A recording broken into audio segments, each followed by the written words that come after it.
I so move. Okay. So, And I will second. all right. And a second for Mr. Green. So, Commissioner's clear on everything here? So everything's being wiped out, the record. Clean slate, totally. Clean slate, nothing. Yeah. Okay. All right, any questions from the audience or anything? I'm going to call for the vote, folks. All right, call the roll, please. Commissioner Harvey? Yes. Commissioner Los? No. Commissioner Rice Sanders? Yes. Commissioner Doherty? Yes. Commissioner Fronnebarger? Yes. Commissioner Grant? Yes. Chairman Henry? Yes. And the motion carries. We hope this doesn't happen to you again, sir. You're a good operator, we know that, so thank you. It's just rough, every night you gotta make sure everybody get home, so, I get back from there, don't have to go. As you see, I haven't had nothing compared to what we had 4 or 5 years ago. Oh, yeah, absolutely. Anytime I keep it this, I'm not happy about it, but, I'm short of staff, and I just have to do what I have to do all the time. Yeah. Well, I think you're a good man, and I believe everything you've told us, and I wish you the best in the future. Thank you, sir.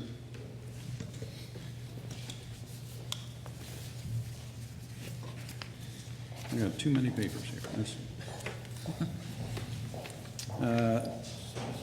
This will bring us to citizens' comments for the Local Liquor Control Commission for anything that's not on the agenda.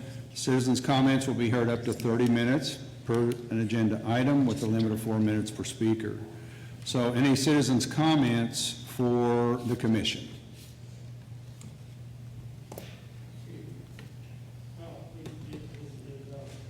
Yeah, please come up to the microphone and tell us your name. We're having a hard time hearing through your mask. Okay, my name is Raymond Ivy. My son was a citizen in residence here. He's deceased now, and I was wondering if this is the time for me to speak for him, because he can't speak for himself. It's not liquor. I'm told it's not related to any liquor issues. Would it be a time that I'd be able to speak at something concerned? Okay, I didn't know this. This is my first time here, and I apologize. That's perfectly fine, in the council meeting. All right, again, any further business to come? I'm calling to order this regular meeting of the City Council of Carbondale, Illinois, on Tuesday, July 13th, 2021, at 6:36 p.m. Would the clerk call the roll, please? Councilmember Harvey? Here. Councilmember Los? Present. Councilmember Rice Sanders? Present. Councilmember Doherty? Present. Councilmember Fronnebarger? Present. Councilmember Grant? Present. Mayor Henry? Present. A reminder that citizens' comments this evening will be heard for up to 30 minutes per agenda item with a limit of 4 minutes per speaker. If you want to comment on an item, raise your hand and I will call on you, and then you can approach the podium. Are there any citizens' comments or questions for anything that is not on tonight's agenda? Yes, sir? Yeah, come up.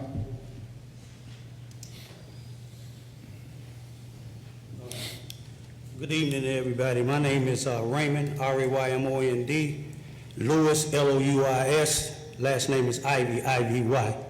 I'm not a resident here, but my son, Brian Lamont Johns, was. And on March the 19th of 2021, he was found hung in the Gaslight Apartments in the 400 block of Oakland Street. And his voice is not being heard here in Carbondale, no more than my YouTube video and other people that knew him, such as the people in the homeless shelters. The police had their theory that he committed suicide. I happened to be able to go to the area where it was and talk to other people that worked in the homeless shelters and every place else, which none of them agreed with what the police said. And I did some investigation myself, found things that the police didn't even find, such as this a female that had his wallet. She claims she found it. One day she told me she found it. It was on the 7th of June. She told me she found my son's wallet on a week and a half after he was deceased, which he was deceased, according to them, March the 19th. I think he was dead by the 8th, during the 18th or sooner than that. But anyway, she told me she found his wallet, which, you know, she told me she was going to give it to me. But then she told me the police detectives came to her, because I put it on my YouTube, and the detectives came to her and got the wallet. Another female found his T-shirts on the Sycamore side, and she actually gave me pictures that she took before the police got the T-shirts, amassed on the second floor around the Sycamore side, where she said that she took the picture of it in an axe, and all these things together, plus the people that I talked with, the homeless shelter, it don't lead up to suicide, even though on the 11th of March, the police would tell you that my son, when they went to the homeless shelter, the Samaritan house, my son said he wanted to go to the hospital because he wanted to commit suicide. I actually talked to a lady that worked there, that used to work there, and one that works there now. Both of them told me when the sergeant came on the scene and other police came on scene, my son seemed to have been afraid of them, and before they came, he told them he didn't want to go out in the streets because he was afraid somebody was going to try to do something to him, and he wanted to try to get admitted somewhere to get off of these drugs. And one of the ladies told me, she admits, she told the investigator that she told my son, the only way they're going to keep you is tell them that you want to commit suicide. But they tell me that that's what my son said. But my son said what the lady worked it there told him to say so he can get help. She wanted him to get help.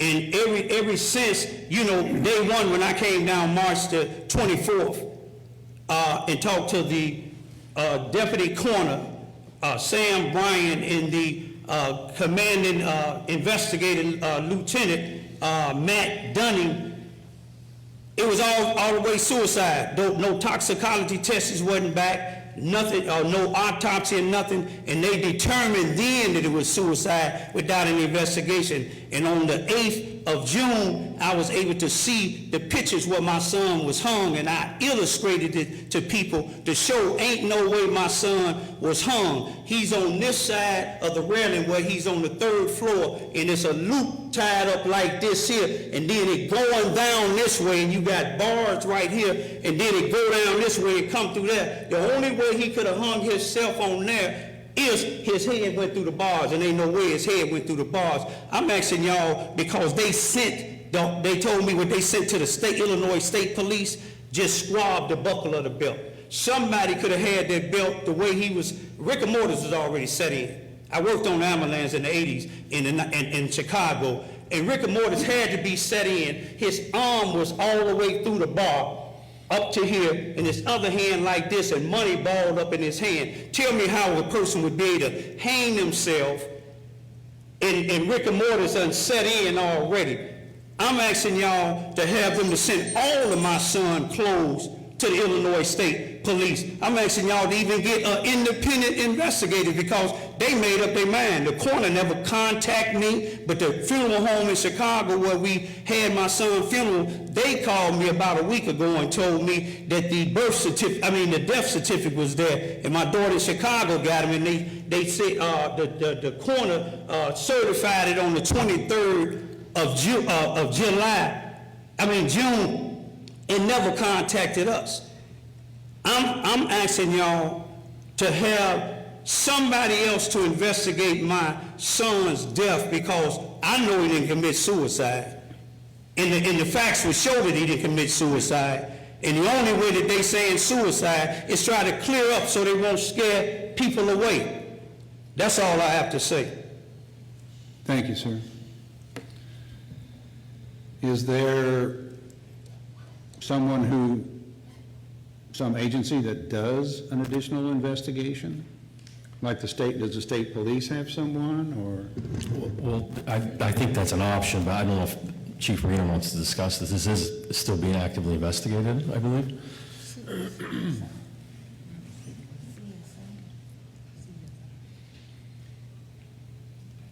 Be sure to give us your name, Chief. Sure. Chief Stan Reno. It is an open investigation right now. We are actively working it with the State Police Crime Lab. They do have some exhibits that they've accepted in this investigation, and they're examining those items. So we're waiting on the results on that. The coroner's office did file a report, but not all of that information has made it to us at this point, and we will be sharing all that information with Mr. Ivy as it becomes available.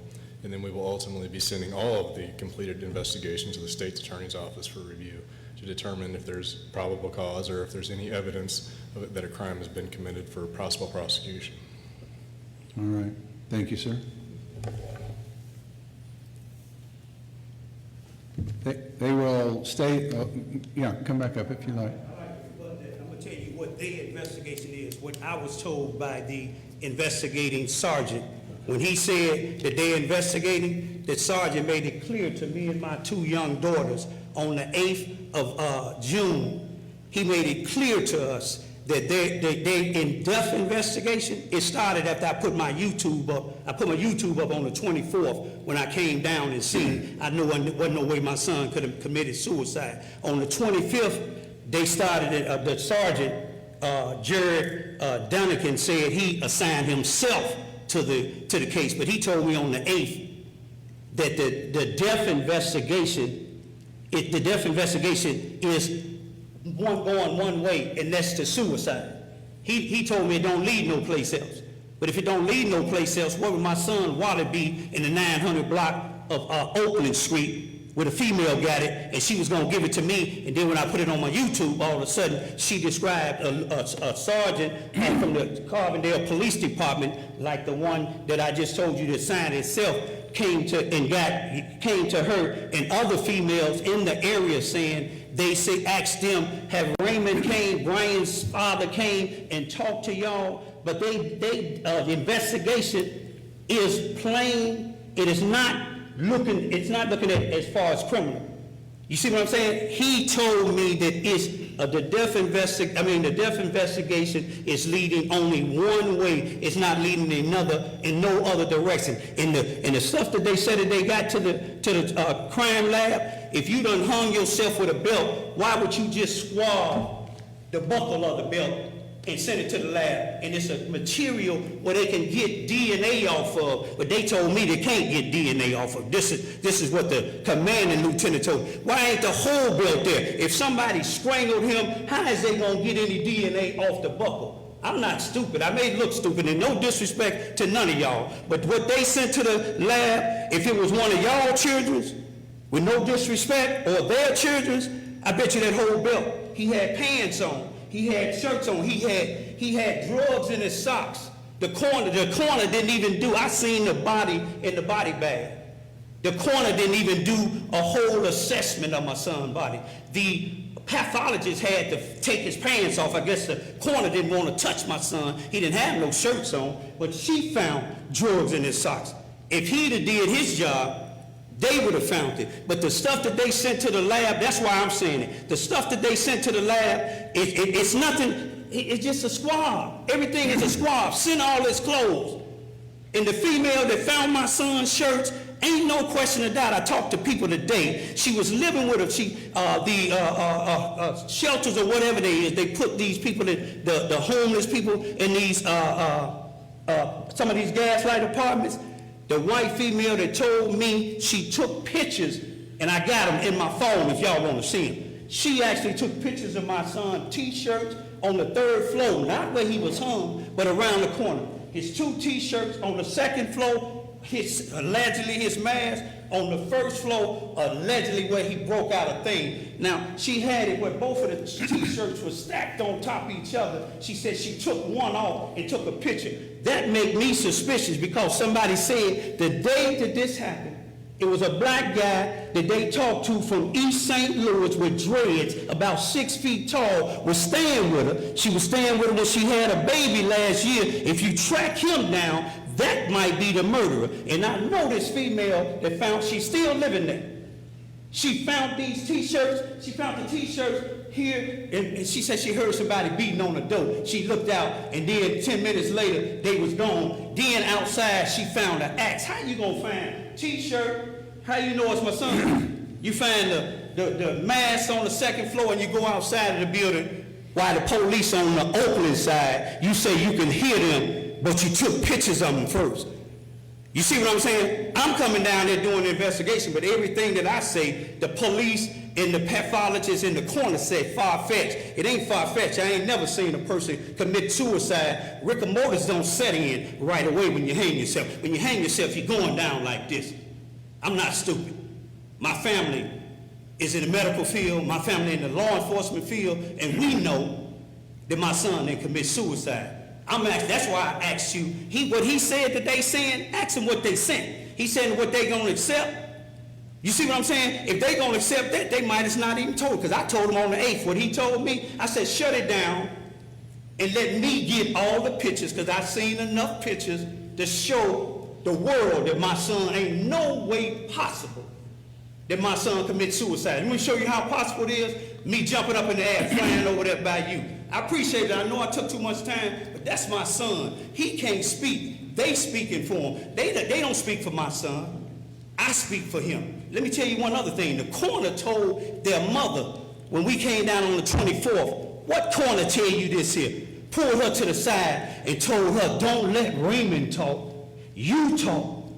If you want him to be cremated, we can get him cremated down here. This was on the 24th, 5 days after my son allegedly committed suicide.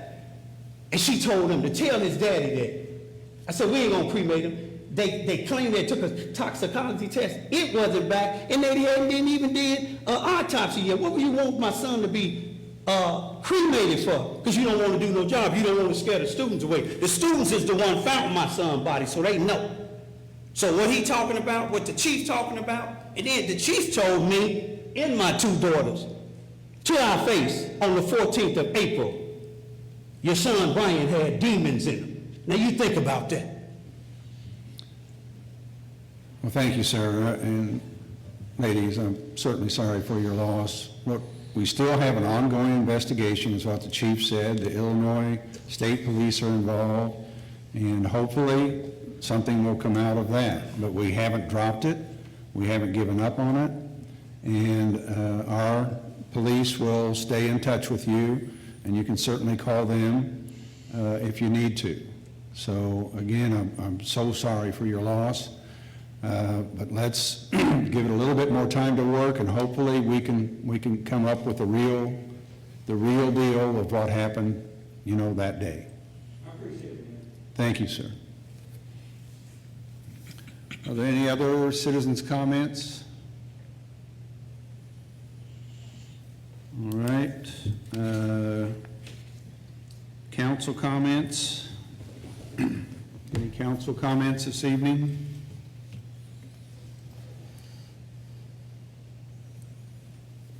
I see none.